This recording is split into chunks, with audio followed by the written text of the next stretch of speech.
how to add games to my games in Gaming Hub on the Samsung Galaxy S24 series or the S23.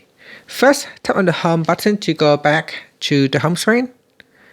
On the home screen, swipe up to go into the app screen, and in here swipe across and locate Gaming Hub.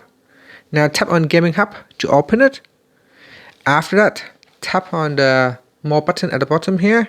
This will open up the pop-up.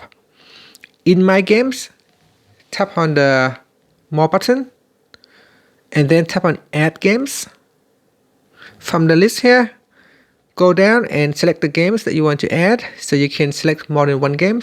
So here I have selected PUBG Mobile, and then I will add in another one, so Gardenscape.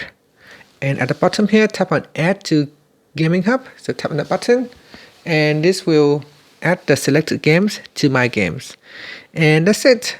And from here in My Games, you can now quickly launch your game. So you can launch Gardenscape or PUBG. And that's it. Thank you for watching this video. Please like and subscribe to my channel for more videos.